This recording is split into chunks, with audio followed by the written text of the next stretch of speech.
Paz a vosotros, amados hermanos del grupo Edificados en la Palabra. Les saluda como siempre su hermano en Cristo, Rafael González desde México. Y continuando con el programa Conociendo nuestros límites, hoy estudiaremos el tema Cuidado con la piedad popular. Y como siempre lo menciono, como siempre lo digo, mis hermanos, vámonos de inmediato a la palabra de nuestro Dios. Y dice Mateo capítulo 23 del verso 12 al verso 15, dice, porque el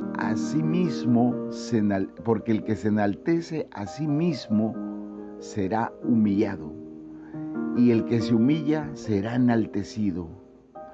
Ay de ustedes, maestros de la ley y fariseos hipócritas, le cierran a los demás el reino de los cielos, y ni entran ustedes ni dejan que entren los que intentan hacerlo.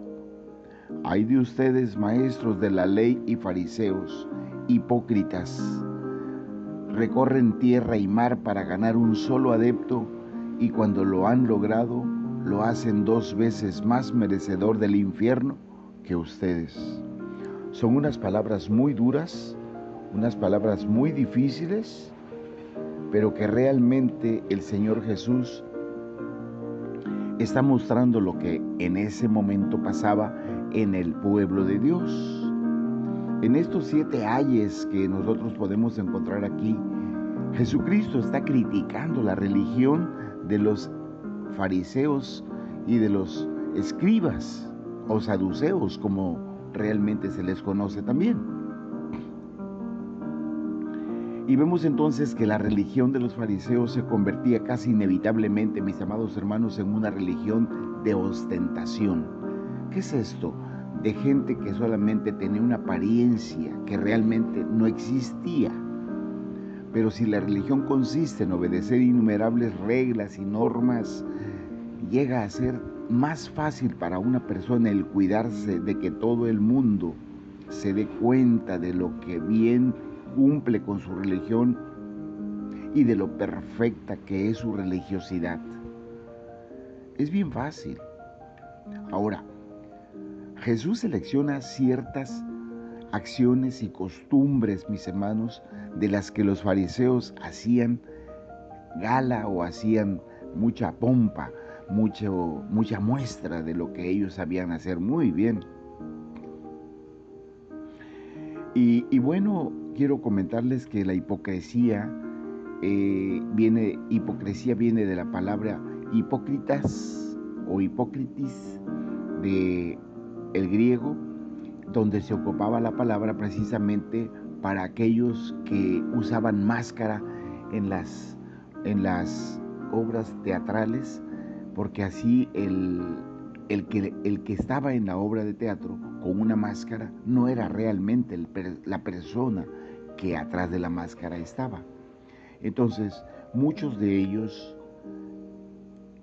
usaban la ropa, usaban su santidad aparente, su piedad aparente, para precisamente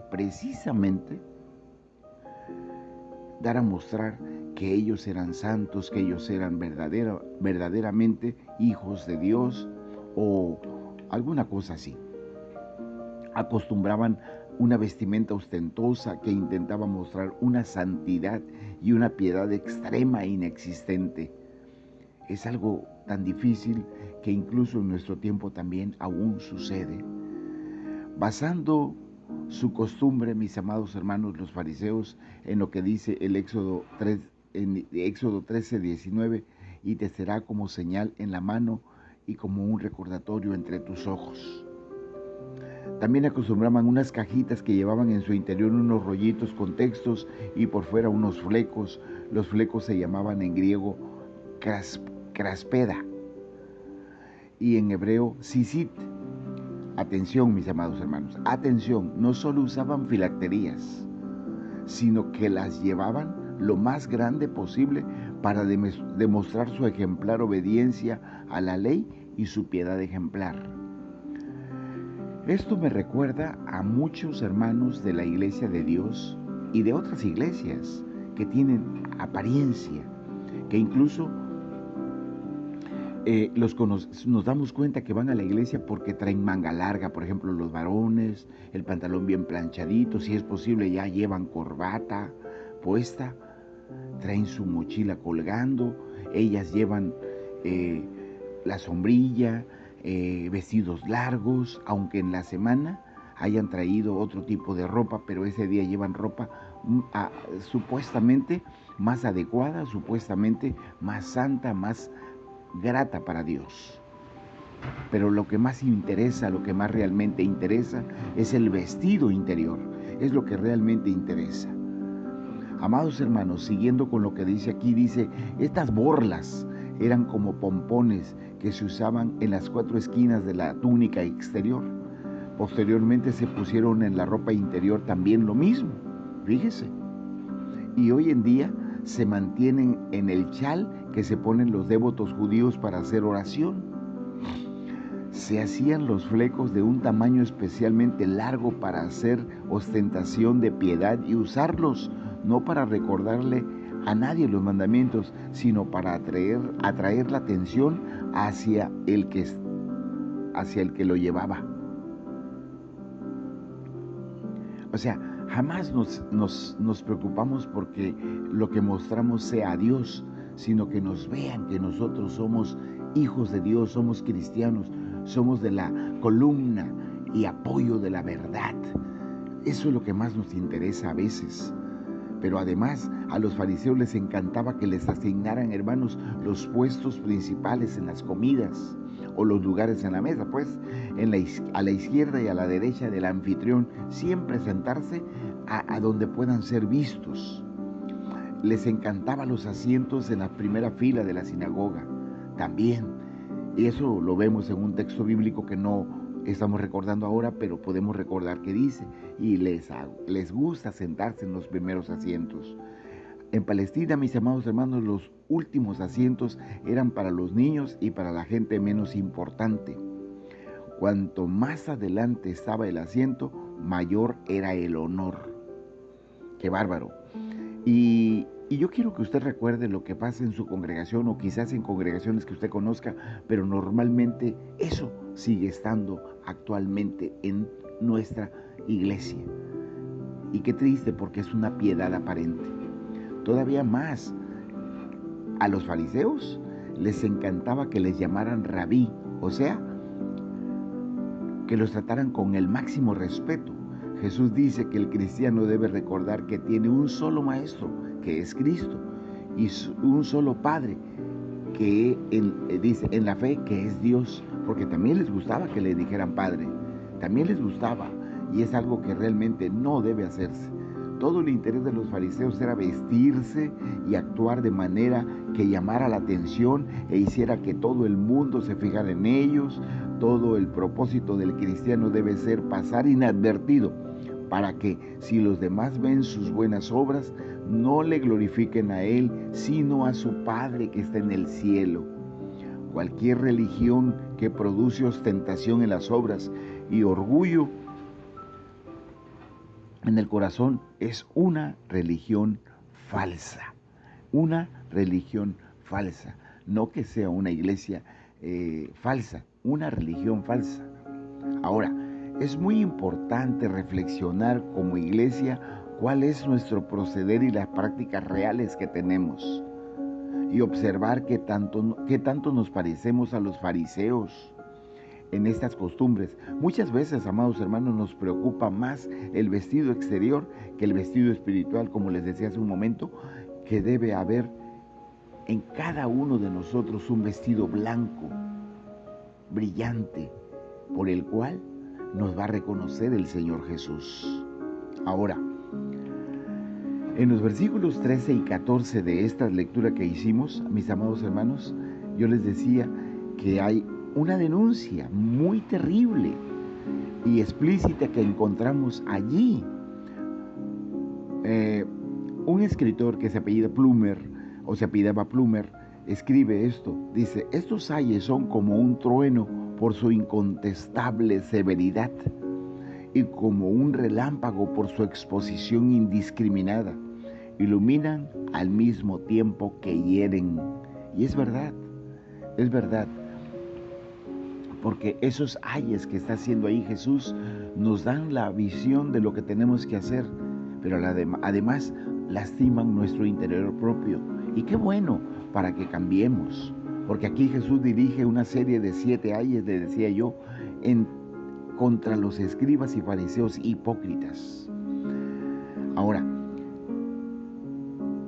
la Biblia o el texto empieza, o cada uno de los ayes empieza con la exclamación: ¡ay de vosotros, escribas y fariseos hipócritas! Hay aquí una justa indignación por parte de Jesús, pero es la indignación del corazón de amor de mi Señor, quebrantado por la ceguera testaruda de las personas que actúan o actuaban así. Hay aquí también no solamente un aire de denuncia manifestada, amados hermanos, también hay una atmósfera de tragedia lamentable. Es triste verlo, pero es verdad todo eso. Ahora, para Jesús, los escribas y los fariseos eran hombres que estaban representando un papel como actores, que es lo que le decía yo, como actores únicamente, lo que parecía decir que su idea de la religión consistía en gestos externos únicamente, ponerse filacterías y flecos elaborados, la meticulosa representación de reglas y normas de la ley, y en fin, todo lo que ellos hacían. Pero en el corazón no tenían más que amargura, envidia, orgullo y arrogancia. Qué triste, porque muchos cristianos todavía tenemos ese problema, todavía. Ahora, para Jesús, estos escribas y fariseos eran hombres que bajo una máscara de piedad elaborada ocultaban corazones en los que dominaban sentimientos y emociones que nada agradaban a Dios. Nada. Y esa acusación sigue aplicándose en mayor o menor grado en cualquier persona que lleva una vida con la suposición de la religión, que la religión consiste en observancias y actos externos. Yo, por ejemplo, me he dado cuenta en las publicaciones de Facebook, que es donde más veo a varios hermanos, cómo critican el vestido de las mujeres, que si el sábado, que si los mandamientos, que si el Halloween, que si esto, pero realmente criticándolos a los que lo hacen, no van a poder comprender lo que el Señor Jesús quiere que entiendan. No puede. Ahora, criticando a las hermanas que si se ponen pantalón, que si no se ponen pantalón, que si se ponen esto, tampoco es así. Es con amor, porque hay un supuesto dicho que Jesús no figura en los evangelios, que dijo Jesús que no figura en los evangelios. La llave del reino han escondido, diciéndoselo acerca de los fariseos, que realmente ni dejan entrar ni entran ellos. Ese es el problema. Su condenación de aquellos escribas y fariseos era porque no solo no entraban en el reino, hermanos, ellos mismos, sino porque le cerraban la puerta en la cara a los que procuraban entrar. ¿Qué quería decir Jesús con esto? Pues ya sabemos lo que dice Mateo capítulo 6, verso 10, que la mejor manera de entender el reino es como una sociedad en la tierra en la que la voluntad de Dios se hace tan perfectamente como en el cielo. Ser un ciudadano del reino del cielo y hacer la voluntad de Dios son una misma cosa. Muchos creemos que hacer la voluntad de Dios es observar sus millares reglas y normas insignificantes a veces. Y nada puede estar más lejos, mis hermanos, de ese reino cuyo componente básico es el amor. Es lo que les decía. Nada puede estar más lejos de ese componente básico que es el amor, que la misma ostentación o la piedad aparente con la que nosotros a veces nos movemos. Ahora, cuando la gente trataba de encontrar la manera de entrar al reino de los cielos en ese tiempo, los fariseos les presentaban estas reglas y normas, lo que equivalía realmente a cerrarles la puerta en la cara, ¿Por qué? Porque eran cargas tan pesadas que ni ellos mismos las podían cumplir. No olvidemos la verdad fundamental. No olvidemos la verdad fundamental. Si uno quiere enseñar a otro, debe primero escuchar a Dios. Vuelvo a repetir la verdad fundamental. Si uno quiere enseñar a otro, debe escuchar primeramente a Dios. El peligro más grave, mis amados hermanos, que acecha a cualquier maestro o predicador es el elevar sus propios prejuicios a la categoría de principios universales. Y qué tristeza, hermanos, que hay muchos pastores de diferentes congregaciones y denominaciones que realmente creen que su palabra es la verdad, que su palabra es la única, que ellos predican hermoso, se creen que no hay nadie como ellos, y realmente no es así. Quiero terminar con esto que les voy a decir. Una extraña característica del mundo antiguo era la atracción y el rechazo que el judaísmo ejercía al mismo tiempo sobre las diversas personas. Y qué triste que los querían meter a la religión judía, pero a la vez los rechazaban, enseñándoles cosas que no eran correctas o de acuerdo a la palabra de Dios. No había pueblo que fuera más odiado en ese tiempo que los judíos. Su exclusivismo, su aislamiento, su desprecio de las otras naciones les granjeaban la hostilidad general. Y hoy mucha gente así vive, creyendo que no hay nada más que su religión y que no hay ninguna religión verdadera como la de ellos. Y es triste ver, porque realmente Jesús busca hijos que hagan su voluntad. Esta invalidad de los fariseos, mis hermanos, el hacer que los temerosos de Dios llegaran a ser prosélitos, es triste. ¿Qué es un prosélito? Una persona que se agrega, pero que no sigue a Jesús. No es cristiano, solamente prosélito de las costumbres de la religión. La palabra prosélito es la transcripción castellana de la palabra griega prosélitos, que quiere decir uno que se ha acercado, nada más, pero no se ha convertido. Y muchos quizás están en la iglesia, pero sin convertirse. Entonces, ¿necesitamos nosotros otros nombres? ¿Por qué añadir anglicano, episcopal, protestante, presbiteriano, metodista, congregacionalista, bautista, etcétera, etcétera, etcétera? Si realmente lo que somos hijos de Dios. Hijos de Dios, nada más. Pero queremos que la gente se dé cuenta que nosotros somos la columna y apoyo de la verdad, y que somos la verdadera iglesia de Dios. Amados hermanos, la verdadera iglesia de Dios es el que hace la voluntad de Dios. Que Dios los bendiga, mis amados hermanos, que Dios los guarde y que Dios haga resplandecer su rostro en cada uno de ustedes. Paz a vosotros. Les saluda su hermano en Cristo, Rafael González, desde México.